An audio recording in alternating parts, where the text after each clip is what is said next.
So I think कि आप लोगों को ये स्क्रीन भी नज़र आ रही होगी। इसमें देखिए सबसे पहली चीज़ जो बताई जा रही है इस डेफिनेशन के अंदर, the simplest form of the interpolation is to connect two data points with a straight line. Of course if we have two data points that means we are gonna connect two we are going to connect a line via two data points. So this technique is called the linear interpolation. You know that कि अगर मैं यहाँ कहता हूँ let suppose curve कैसा भी हो, let suppose curve ये है, ठीक है, इस कर्व को हम कनेक्ट कर रहे हैं दो पॉइंट से। अब एक पॉइंट लेट सपोज कि आपके पास है यहाँ पर, this is the first point and the second point is this one. तो इन दोनों पॉइंट्स पे जब मैं कनेक्ट करूँगा, यानी स्ट्रेट लाइन की इक्वेशन है बेसिकली, स्ट्रेट लाइन की इक्वेशन से जब कनेक्ट करूँगा तो मेरे पास ये अब सोल्यूशन आएगा। इस सोल्यूशन में यकीनन कुछ ना कुछ एरर का पार्ट होगा और कुछ ना कुछ जो है वो आपके पास जो है ओरिजिनल रिजल्ट भी आ रहा होगा। जैसे अगर आप गौर करें तो लेट सपोज अगर मैं कहता हूँ कि आपने जो इंटरपोलेशन की थी वो इस एक पॉइंट पे करी थी, this point is known as A, और एक इस पॉइंट पे करी थी, इसके डाउनवर्ड अगर हम देखें ये दिस पॉइंट इज बी। तो ए और बी को मिलाते हुए हमने इंटरपोलेट किया है एफ ऑफ ए और एफ ऑफ बी के रिस्पेक्ट से, तो आपके पास ये रिजल्ट आ गया। अब देखिए इसमें जो पॉइंट्स लेट सपोज कि यहाँ मौजूद हैं, ये लेट सपोज मैं कहता हूँ ये है x1, एक और पॉइंट है ये है x2, ये पॉइंट है x3, ये पॉइंट है x4। तो इन पॉइंट्स पर जो वैल्यू आपके पास आ रही है वो है ये वाली जो मैंने रेड से सर्किल किया है, जबकि इन पॉइंट्स के ऊपर जो ओरिजिनल वैल्यू है वो, सॉरी ये गलत होगी, ये यहाँ पर है और x4 पर भी ये वाली वैल्यू यहाँ है। तो जो वैल्यू ओरिजिनली हमारे पास मौजूद है यानी ट्रू वैल्यू एट x1 वो ये है, ठीक है। तो अब होगा क्या कि ये जो पार्ट आपका है यहाँ पर, ये जो डिफरेंस आ रहा है ये बेसिकली एरर है। इसी तरीके से ट्रू वैल्यू एट x2 ये वाला है जो कि मैं ग्रीन से यहाँ पे हाईलाइट कर रहा हूँ, और ये जो पार्ट है ये आपका ये एरर कहलाएगा। इसी तरीके से ये ट्रू वैल्यू होगी यहाँ पर जो ग्रीन से हाईलाइट किया, और ये पार्ट जो है वो एरर होगा। इसी तरीके से ये वाला जो है वो आपके पास ग्रीन से हाईलाइट करने वाला ये ओरिजिनल पार्ट है, और ये वाला पार्ट जो है वो आपके पास एरर होगा। अच्छा, अब कंडीशन यहाँ पे क्या है कि जो मैंने ऊपर लिखी हुई है डेफिनेशन, उसमें यूजिंग सिमिलर ट्रायंगल वाली प्रॉपर्टी यूज़ कर ली गई। आप सिमिलर ट्रायंगल वाली प्रॉपर्टी ना यूज़ करें, आप जो है वो सिंपल जो आपके पास प्रॉपर्टी हुआ करती है टू पॉइंट फॉर्म वाली, अगर आप वो ही यूज़ कर लें। लेट सपोज अगर मैं कहता हूँ कि कर्व कोई सा भी है, लेट सपोज ये ओरिजिनल कर्व है और जो फिटेड कर्व है जिसको हम फिट कर रहे हैं हम यहाँ पर, वो है कुछ इस तरह से इन दो पॉइंट्स के ऊपर बेस करते हुए कि let suppose this point is x1, this point is x1 and this point is x2। That means कि ये जो पॉइंट आपके पास बनेगा ये बनेगा x2 comma F of x2, यानी जो इसके कोऑर्डिनेट बनेंगे वो आपके पास यही हो रहे होंगे। इसी तरीके से यहाँ जो पॉइंट है ये आपके पास पॉइंट होगा x1 comma F of x1, ठीक है। तो इन दोनों पॉइंट्स को हमें क्या करना है, अकॉर्डिंग टू आवर क्राइटेरिया हम जो है वो इन दोनों पॉइंट्स को ज्वाइन करेंगे। सो हमारे पास जो फॉर्मूला है two point form of line का, two point form of straight line, आपके पास फॉर्मूला हुआ करता है y minus y one divided by y two minus y one, that is equals to x minus x one divided by x two minus x one. So यहाँ x1 x2 ये तो सब ऐसे ही रहेंगे, लेकिन हमें मालूम है कि y जो है वो बेसिकली f ऑफ x के इक्वल है, और y1 का मतलब है f ऑफ x1, y2 का मतलब है f of x2।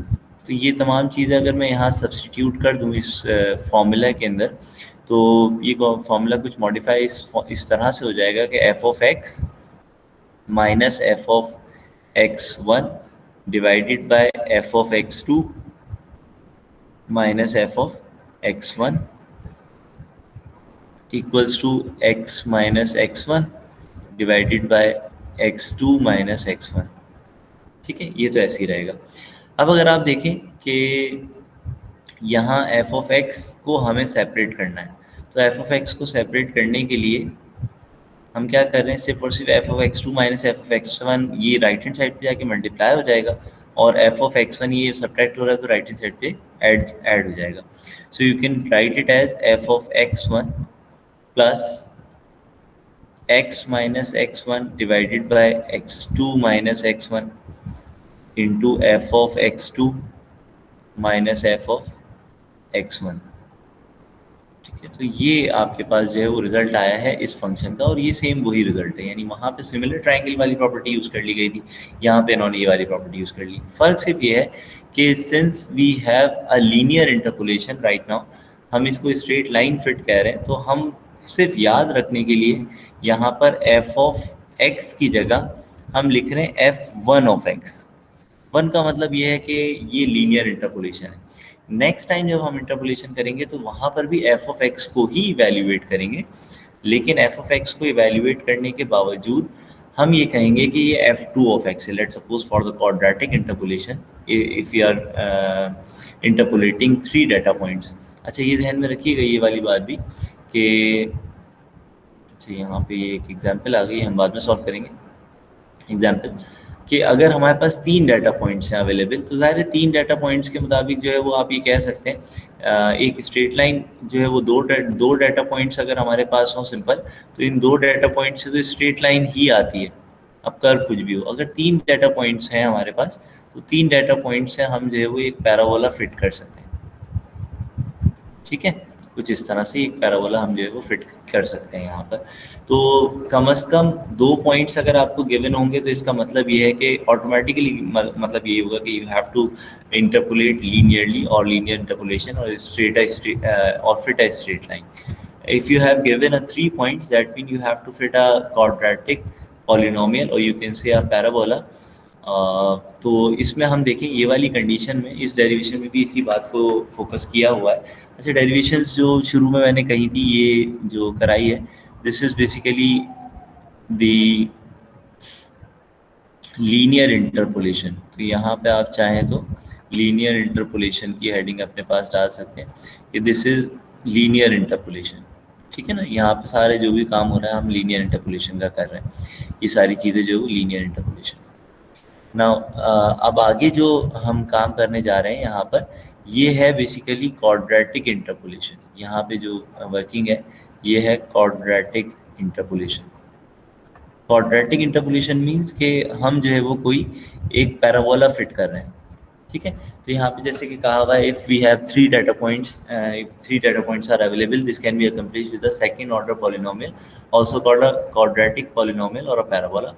A particularly convenient form of for this purpose.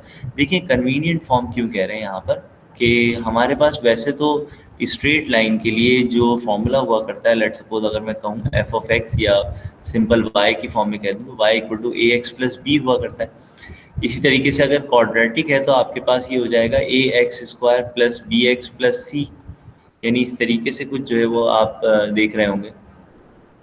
लेकिन यहाँ पर अब हम क्या कर रहे हैं कि इसकी एक कन्वीनियंट फॉर्म यूज़ कर रहे हैं, इसे हम कहते हैं कि ये न्यूटन्स इंटरपोलेशन के मुताबिक है।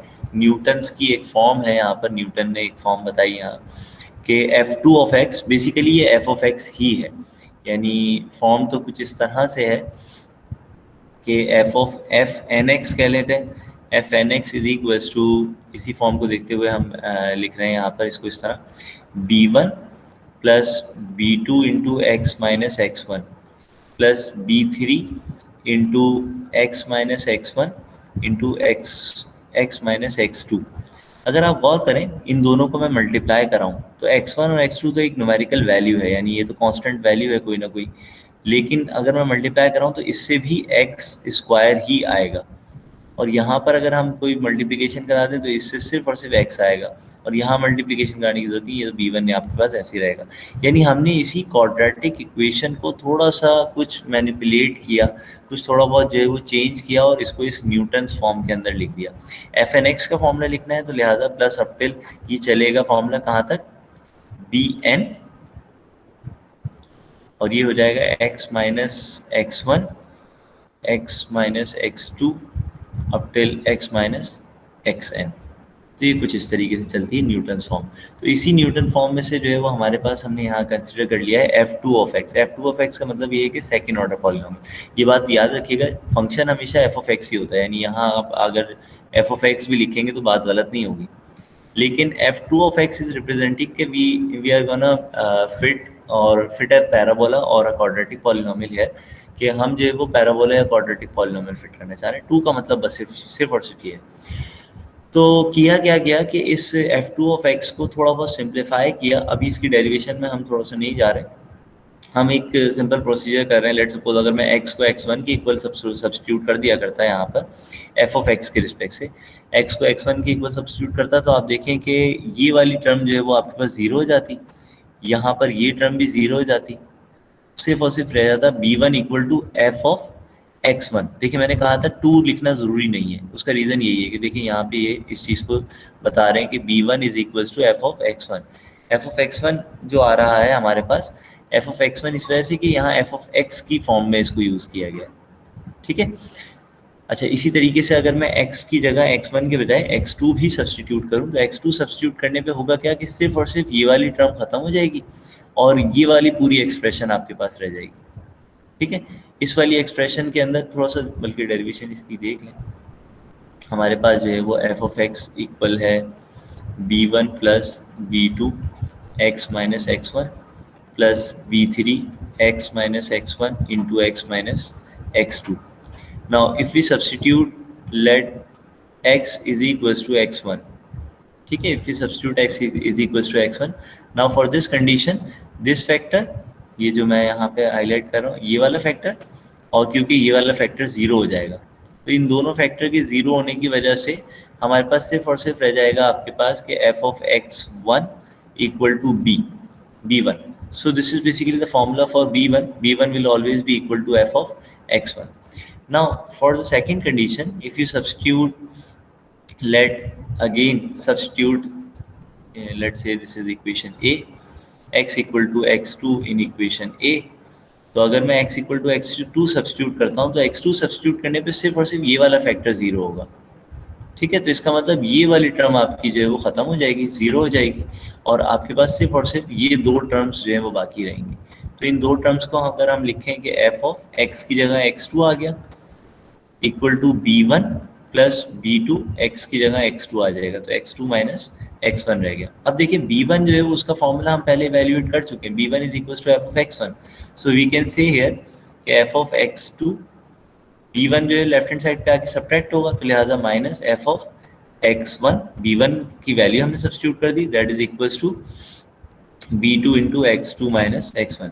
नाउ ये x2 माइनस x1 मल्टीप्लाई हो रहा है, राइट हैंड साइड पे लेफ्ट हैंड साइड पे आके डिवाइड होगा, तो आप देखिए ये वाला फॉर्मूला बन जाएगा, ठीक है। ये b2 का फॉर्मूला है। सिमिलरली यही प्रोसीजर हमें करना है कि x इक्वल टू x3 हम सब्सटीट्यूट कर रहे हैं, अब इसकी डेरिवेशन में थोड़ा सा नहीं जा रहे हैं आगे, x equal to x3 substitute कर रहे हैं और थोड़ी सी कुछ अल्जेब्राइक मैनिपुलेशन भी इसके साथ कर रहे हैं। अल्जेब्राइक मैनिपुलेशन का मतलब है कि हमने जो है वो मल्टीप्लाई करा दिया, कुछ ऐड सब्ट्रैक्ट कराया और एलसीएम वगैरह के अंदर करा दिया, ताकि कोई एक सिमिलर टाइप की कंडीशन मिल जाए, एक ऐसी कंडीशन मिल जाए कि जो कि बाद में भी हमारे काम आ सके। कि देखिए इसमें f ऑफ x अगर आप गौर करें तो इसमें x2 माइनस x1 है और डिवाइड में भी x2 माइनस x3 है, तो यहाँ पे x3 से स्टार्ट हो रहा है, x1 पे खत्म हो रहा है, इसलिए x3 माइनस x1 कर दिया गया, और यहाँ x2 minus x3 minus x2 और x2 माइनस x1 ये इसी के मुताबिक है कि यहाँ पे सिंपल ये यानी x3 माइनस x2 और x2 माइनस x1 ये वैल्यू जो है वो आपके पास आ गई। ऐसे इसकी जनरल फॉर्म हम बाद में देख लेंगे, लेकिन फिलहाल जो रिजल्ट आया है हमारे पास उसको अगर हम देखें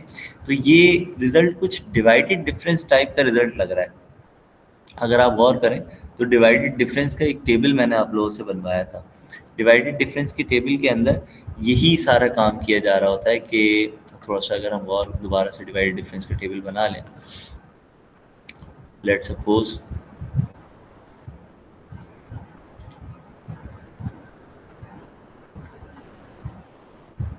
आपके पास वैल्यूज हैं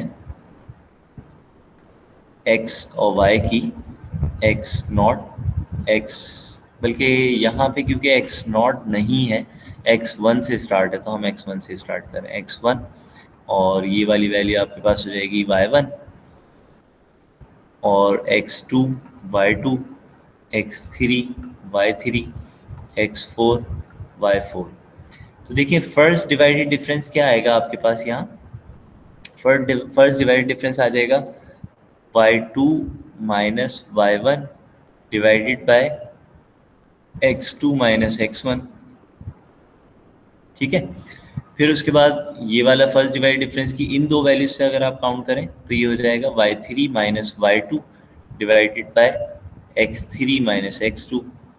फिर उसके बाद इन दोनों से अगर हम करें तो ये हो जाएगा y4 minus y3 divided by x4 minus x3। अच्छा, अब क्योंकि हमें फर्दर डिवाइड करना है वैल्यूज को, तो देखिए होगा क्या कि this value minus this value, ये हम करेंगे डिवाइड, माइनस करेंगे और डिवाइड करेंगे इसकी कॉरिस्पॉन्डिंग x की वैल्यू से। तो इसकी कॉरिस्पॉन्डिंग वैल्यू x की x3 पर है और इसकी कॉरिस्पॉन्डिंग वैल्यू स्टार्टिंग वैल्यू जो है वो आपकी x1 पर है। तो इस तरह से अगर हम डिवाइड कराएं तो हमारे पास फॉर्मूला ये बनता है y3 minus y2 divided by x3 minus x2। ये तो सिर्फ y की वैल्यूज की सब्ट्रैक्शन है ना, y की वैल्यूज की सब्ट्रैक्शन हो जाएगी y2 minus y1 divided by x2 minus x1 and whole divided by यहाँ पे जो कॉरिस्पॉन्डिंग वैल्यू है वो है x3 माइनस x1 की। ठीक है, कॉरिस्पॉन्डिंग वैल्यू आपके पास कुछ इस तरीके से आ जाएगी x3 माइनस x1 की। अच्छा, इसके अलावा एक और डिवाइड अगर आप करा लें तो वो डिवाइड बनेगा कुछ आपके पास y4 minus y3 divided by x4 minus x3 minus y3 minus y2 divided by x3 minus x2। और इन दोनों की कॉरिस्पॉन्डिंग वैल्यूज को अगर आप सर्च करें तो इन दोनों की कॉरिस्पॉन्डिंग वैल्यू यानी इसकी स्टार्टिंग वैल्यू ये कुछ इस डायगोनल से इन वैल्यूज से मिलकर बन रहा है। इसकी जो मिनिमम वैल्यू है वो x2 तक जा रही है, ठीक है, और इसकी मैक्सिमम वैल्यू जो है वो आपकी x4 तक जा रही है। तो इसका मतलब x4 माइनस x2 यहाँ पर हम लिख लेंगे x4 minus x2, maximum minus minimum you करते हैं हम इसमें। तो ये डिवाइडेड डिफरेंस बन गया। अब एक और डिवाइडेड डिफरेंस अगर मैं लिखना चाहूँ तो क्या करूँगा कि this value minus this value और divided by whole divided by क्या हो जाएगा, यानी ये दो कॉरिस्पॉन्डिंग है x4 माइनस x1, ये आपके पास बनेगा। तो आप अगर गौर करें यहाँ पर कि वैल्यूज, बल्कि मैं अगर हाईलाइट करूँ तो एक वैल्यू ये बनती है, एक वैल्यू आपके पास ये बनती है और एक वैल्यू इसी तरीके से ये बन जाएगी। ठीक है, तो अगर आप गौर करें तो हमने फॉर्मूला में यही यही तमाम वैल्यूज को कहा हुआ है। This value is known as, ये वाली वैल्यू हमने कह दिया कि ये है आपके पास b1 के इक्वल, क्योंकि हमने क्या कहा था b1 की वैल्यू क्या है f of x1, f of x1 का मतलब y1। इसको हमने कहा था दिस इज b2, ठीक है, और इसे हमने कहा है दिस इज b3। तो ये आपके पास फॉर्मूले ओवरऑल आ गए यहाँ पर b1 b2 और b3 के। तो हमें ये b1 b2 b3 इन फॉर्मूलाए के मुताबिक इवेल्युएट करना होगा और इवेल्युएट करने के बाद जो है वो हम सिर्फ और सिर्फ इस फॉर्मूले में b1 b2 और b3 ये सब्स्टिट्यूट कर देंगे और जिसको इंटरपोलेट करना होगा वहाँ पे x की वैल्यूज को उसी हिसाब से रखकर हम फाइनली f2 ऑफ x की वैल्यू इवेल्युएट कर लेंगे। ठीक है, अगर यहाँ तक कोई कंफ्यूजन है तो बता दें प्लीज़।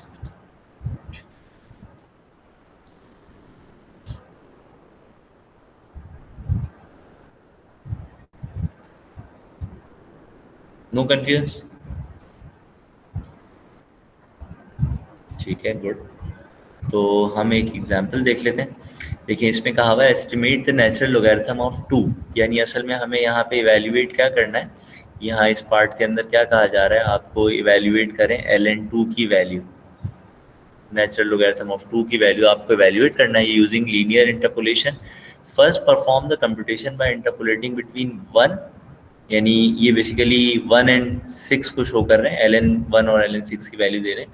यानी 1 है आपकी x1 है 1 के इक्वल, x2 है 6 के इक्वल। तो ये यहाँ पे बता रहे हैं कि f ऑफ x1 यानी f ऑफ 1 जो है वो आपको गिवन है, f ऑफ 1 का मतलब है ln1, ये गिवन है 0 के इक्वल, और f ऑफ x2 यानी f ऑफ 6 यानी ln6 ये गिवन है आपके पास 1.791759 इसके इक्वल।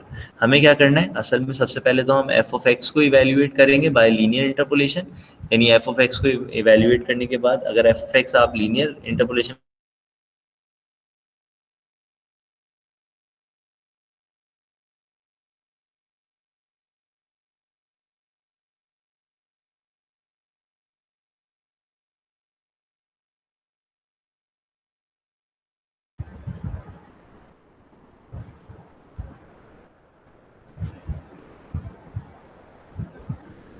ये काफ़ी देर से जो है वो थोड़ा सा काफ़ी देर से प्रॉब्लम हुई हुई थी, ये नेट डिस्कनेक्ट हुआ हुआ था या अभी अभी हुआ है? जस्ट नाउ, ठीक है। शुक्र, मैंने कहा रिकॉर्डिंग भी चल रही थी, पूरा लेक्चर जो है ना वो ख़राब हो जाएगा। तो एफ ऑफ एक्स हम अभी बात कर रहे थे यहाँ पे एफ ऑफ एक्स की। तो एफ ऑफ एक्स बेसिकली हमें क्या करना है, ये एफ ऑफ एक्स लीनियर के रिस्पेक्ट से कनेक्ट करना है, लीनियर के रिस्पेक्ट से इंटरपोलेट करना है। तो हम जो है वो यही काम करते हैं। हमारे पास फॉर्मूला है एफ वन ऑफ एक्स का, f one of x is equals to, बल्कि फॉर्मूला मैं लिख चुका था पहले, बार बार लिखने की जरूरत नहीं, ये रहा f one of x equal to f of x one. अगर आप देखें एफ ऑफ एक्स वन की वैल्यू हमारे पास मौजूद है ना, ये रही एफ ऑफ एक्स वन की वैल्यू 0। फिर इसके अलावा plus x minus x one, x का मतलब क्या है, वो वैल्यू जिस पे आपको फाइनल आंसर इवेल्युएट करना है। यानी असल में हम क्या कर रहे हैं, एफ वन ऑफ एक्स के बजाय अगर मैं इसको यूँ लिखूँ कि हमें जो है वो सबसे हमें इवेल्युएट करना है एफ ऑफ टू को। ठीक है, ये एल एन टू का मतलब क्या है, एफ ऑफ टू हम इवेल्युएट करने जा रहे हैं। एफ ऑफ टू जो है वो बेसिकली एफ ऑफ एक्स के रिस्पेक्ट से ही है। तो क्योंकि हम लीनियरली इंटरपोलेट कर रहे हैं, यहाँ पर लीनियर इंटरपोलेशन अप्लाई कर रहे हैं, तो सिर्फ लीनियर इंटरपोलेशन को शो करने के लिए यहाँ 1 लिख रहा हूँ मैं। यही काम मैं क्वाड्रेटिक से भी कर सकता हूँ। अगर क्वाड्रेटिक से कर रहा हूँ तो एफ ऑफ टू तो इवेल्युएट करूंगा, लेकिन यहाँ 2 लिखूंगा। अगर क्यूबिक से करूंगा तो यहाँ 3 लिखूंगा। ठीक है, तो एफ वन ऑफ टू का मतलब सिर्फ और सिर्फ ये है कि ये लीनियर इंटरपोलेशन है, लेकिन हम वैल्यू जो है वो फंक्शन की 2 पर इवेल्युएट करने जा रहे हैं। 2 पर इवेल्युएट करने का मतलब है असल में हम एल एन टू इवेल्युएट करने जा रहे हैं। तो एल एन टू इवेल्युएट करने के लिए आपके पास जो फॉर्मूला है वो यही है, F of x one. F of x one जो है वो आपके पास यहाँ गिवन है, एक्स की वैल्यू 2 है, एक्स वन की वैल्यू आपको पता है, एक्स टू की वैल्यू आपको पता है, एक्स वन की वैल्यू पता है, एफ ऑफ एक्स टू की वैल्यू पता है, एफ ऑफ एक्स वन की वैल्यू पता है। तो सारी वैल्यूज सिर्फ और सिर्फ यहाँ हम उठाकर सब्सटीट्यूट करेंगे और फाइनल आंसर हमारे पास आ जाएगा। यानी एफ ऑफ एक्स वन की वैल्यू आपके पास है 0 plus x minus x one का मतलब हो जाएगा 2 minus one divided by x two minus x one का मतलब 6 minus one into f of x two minus f of x one है यहाँ पर ना। तो f of x two minus f of x one हो जाएगा 1.791759 माइनस 0। तो ये सिर्फ और सिर्फ सब्सटीट्यूट, यानी ये वैल्यूज हमें जो है वो इवेल्युएट करना है, कैलकुलेट करना है। यहाँ से आपके पास एफ वन ऑफ टू यानी एल एन टू का आंसर बेसिकली आ जाएगा by using the linear interpolation. ठीक है, आई गेस ये तो मल्टीप्लिकेशन डिवीजन वगैरह ये तो आप लोग कर ही लेंगे। 1 डिवाइडेड बाय 5 हो जाएगा और मल्टीप्लाई हो जाएगा ये 1.791759 से। अब आखिरी में क्या करना है, देन रिपीट। अच्छा, ये एक और क्वेश्चन में अगर आप देखिए कह रहे हैं then repeat the procedure but use a smaller interval for L N one and L N four, note that the true value of L N two is this. तो ट्रू वैल्यू क्यों दे रहे हैं यहाँ पर, कि आपको एरर इवेल्युएट करना है। अगर मैं ट्रू एरर इवेल्युएट करूँ यहाँ पर, तो ट्रू एरर क्या होगा कि आपके पास ट्रू वैल्यू तो गिवन है 0.693147 माइनस कैलकुलेटेड वैल्यू आप यहाँ से निकाल लेंगे। अच्छा, नेक्स्ट रिपीट जो प्रोसीजर हमें करना है यहाँ पर, रिपीट करने के लिए ये कह रहे हैं कि आप इंटरवल को छोटा कर दें, यानी एल एन वन और 4 इन दोनों को जो है वो यूज़ कर लें। एल एन वन की वैल्यू तो पहले ही बता दी गई थी कि 0 है, और एल एन फोर की वैल्यू जो है वो आपके पास 1.386924 है, 6294 है। तो इससे फ़र्क क्या पड़ेगा ये ज़रा समझ लें। देखिए, ग्राफिकल रिप्रेजेंटेशन के रिस्पेक्ट से मैं फ़िलहाल अगर ये थोड़ा सा यहाँ जगह बनाने के लिए मिटा रहा हूँ, ग्राफिकल रिप्रेजेंटेशन के रिस्पेक्ट से अगर एल एन का ग्राफ फर्ज करें इस तरह है,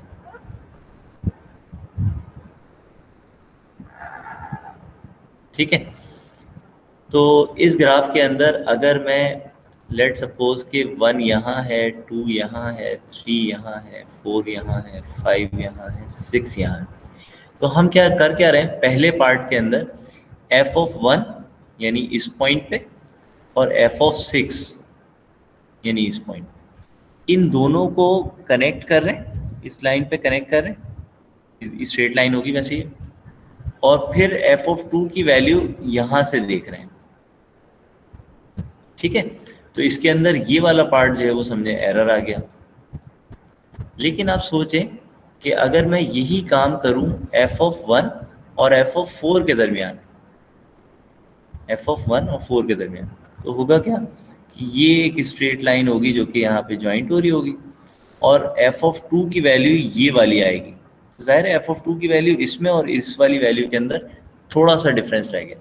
इसका मतलब क्या हुआ, इन्होंने ये रिपीट करवाना प्रोसीजर क्यों किया कि हमें अगर लेट सपोज हमें 2 पर वैल्यू फाइंड करनी है, तो हम इंटरपोलेट करें 1 और 6 के दरमियान, या फिर अगर 2 पे वैल्यू फाइंड करनी है और इंटरपोलेट करें 1 और 4 के दरमियान, तो 1 और 4 का एरर कम होगा, 1 और 6 का एरर ज़्यादा होगा। अच्छा, इंटरपोलेट करना है 2 के ऊपर ही, लेकिन अगर हम इसको यूँ कर लें 1 और 3 के दरमियान इंटरपोलेट कर लें, तो ऑफकोर्स कि और ज़्यादा करेक्ट हो जाएगा, या 1.5 और 2.5 के दरमियान कर लें और ज़्यादा करेक्ट हो जाएगा। तो इस तरह करते करते करते करते हम इंटरपोलेशन के अंदर एक सिग्निफिकेंट रिजल्ट को इवेल्युएट कर सकते हैं। अच्छा, यही चीज़ रेजोल्यूशन के अंदर भी होती है। जितना स्मॉल आपका पिक्सल होगा, जितना स्मॉल आपका स्टेप साइज होगा, उतने ही ज़्यादा आपकी जो है वैल्यू एक्यूरेट आती है। तो यही काम जो है वो असल में इन्होंने यहाँ पे बताया हुआ है कि स्ट्रेट लाइन फिटिंग तो करनी है, लेकिन स्ट्रेट लाइन फिट अगर 1 और 6 के दरमियान करेंगे, तो आप अगर चेक करिएगा यहाँ पे ज़ाहिर इसकी वैल्यू अभी मैंने वैल्यूएट नहीं करी, यहाँ वैल्यू वैल्यूएट करने के बाद ये वैल्यू उठा के यहाँ रख दीजिएगा, तो आपके पास एरर कंपैरेटिवली ज़्यादा आएगा। किससे? कि जब आप LN1 और 4 से यही सेम प्रोसीजर फॉलो करें। ठीक है, तो ये काम कंप्लीट कर लीजिएगा लीनियर इंटरपोलेशन के रिस्पेक्ट से, कि LN1 और 4 के रिस्पेक्ट से जब आप काम करेंगे तो फिर एरर जो है वो उसका ट्रू वैल्यू से कंपेयर करके देख लीजिएगा, कम आ रहा होगा। यहाँ तक कोई कन्फ्यूजन? अगर नहीं है तो फिर हम आगे बढ़ेंगे।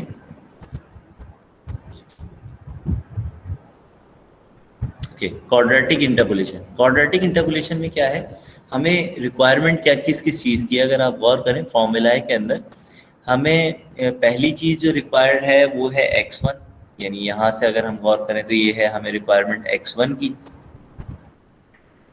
x1 की रिक्वायरमेंट होगी, x2 की रिक्वायरमेंट होगी, x3 की रिक्वायरमेंट होगी, और ज़ाहिर है f ऑफ x1 की रिक्वायरमेंट होगी, f ऑफ x2 की रिक्वायरमेंट होगी, और f ऑफ x3 की रिक्वायरमेंट होगी।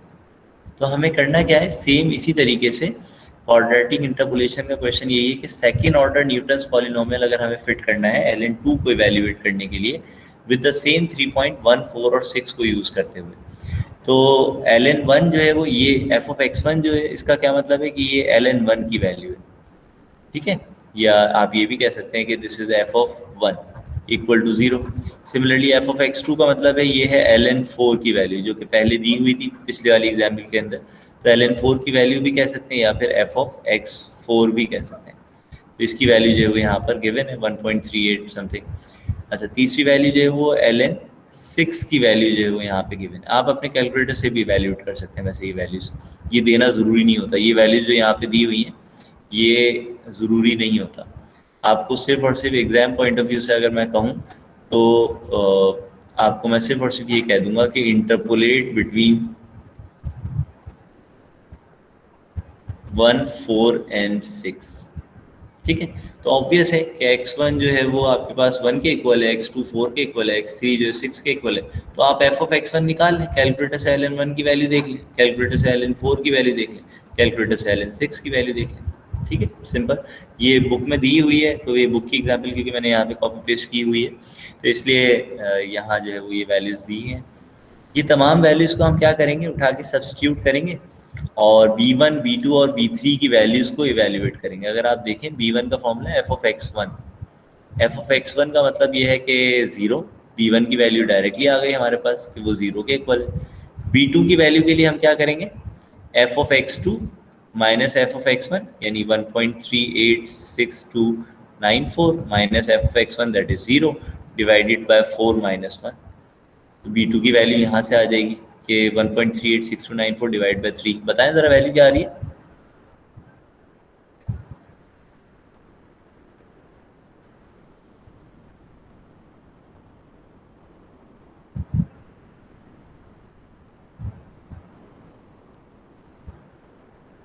जल्दी से बता दें, कैलकुलेटर आप लोगों के पास है, आप लोग बता सकते हैं वैल्यूज को।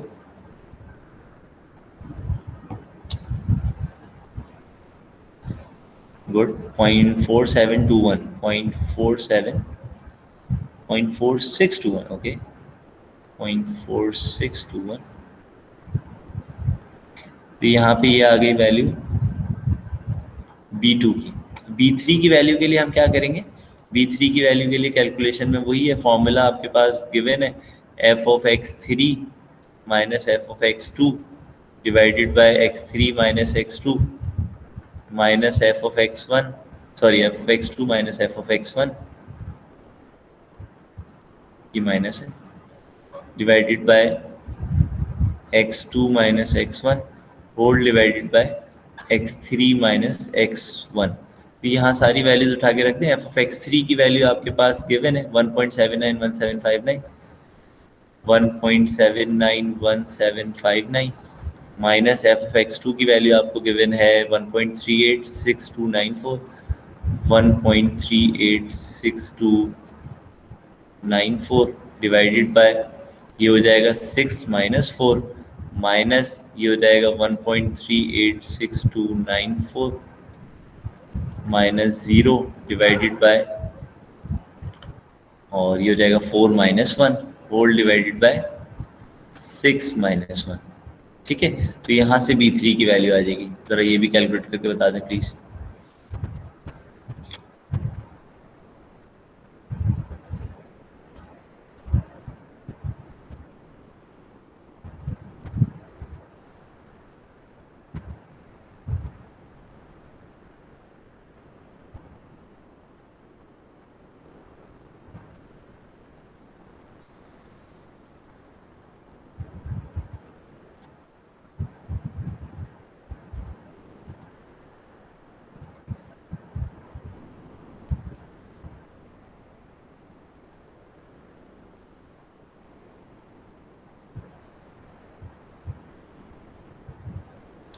B3 की वैल्यू आई थिंक नेगेटिव में आ रही है, -0.0518731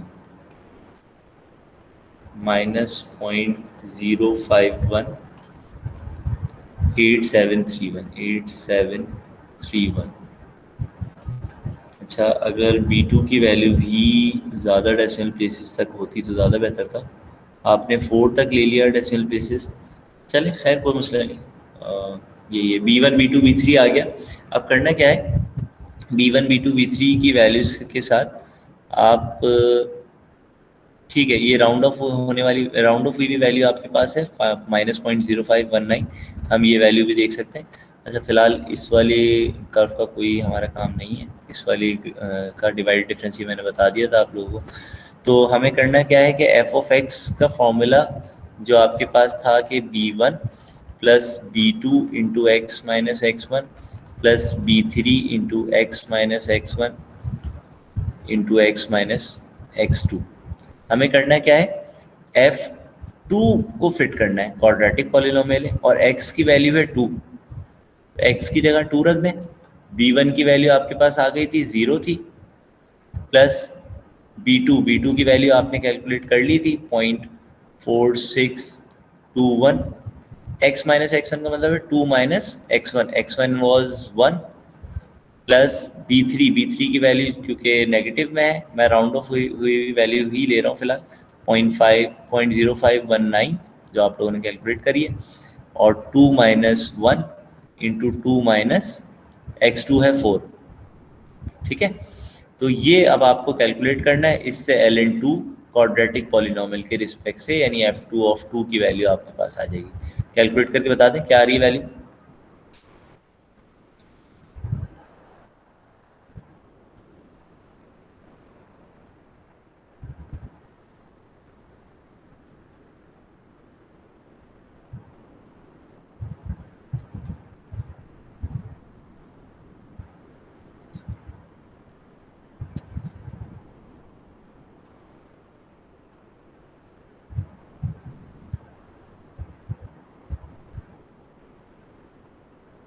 यहाँ पे आंसर वैसे मेरे पास बुक में जो आ रहा है वो है 0.5658 वैसे तो बुक का आंसर है, आपके पास ऐसे ही कुछ आ रहा होगा, इसी के हिसाब से कोई राउंड ऑफ हुई भी वैल्यू आ रही होगी। 0.5659 वैसे आना तो नहीं चाहिए, 444 है आगे, हो सकता है आगे बहुत ज़्यादा डेसिमल प्लेसेस पे जाके कोई बड़ी वैल्यू होगी तो ठीक है चलें। 0.5659 अप्रॉक्सीमेटली हमने इसको ले लिया। वैसे राउंड ऑफ करके ये होता नहीं है, लेकिन मैं फिर भी लिख रहा हूँ क्योंकि आप लोगों ने कैलकुलेट ये किया हुआ 4 डेसिमल प्लेसेस के रिस्पेक्ट से, ठीक है ये यही आंसर आ रहा होगा। तो 0.5659 आपकी कैलकुलेशन के मुताबिक, जबकि ट्रू वैल्यू जो इन्होंने इनिशियली क्वेश्चन के अंदर दी थी वो थी 0.693147, इसका मतलब 0.5659 इज नियर टू 0.69। ठीक है ना, कुछ थोड़ा बहुत ही एरर रह गया इसमें 0.11 का या जो भी 11% एरर होगा, तो उसको देख लीजिएगा ये कितने परसेंट एरर है, एरर कैलकुलेट कर लीजिएगा यहाँ पर कि कितने परसेंट एरर आ रहा है ट्रू से। तो परसेंट निकालने के लिए तो बस बहरहाल वही फॉर्मूला है, परसेंट ट्रू टू एरर, ये कैलकुलेट कर लीजिएगा, इससे पता चल जाएगा आपके पास कि कितना एरर इस वाले क्वाड्रेटिक पॉलिनोमियल के अंदर है। अगर कोई क्वेश्चन है, अदरवाइज हम फिर एंड करेंगे अटेंडेंस के ऊपर।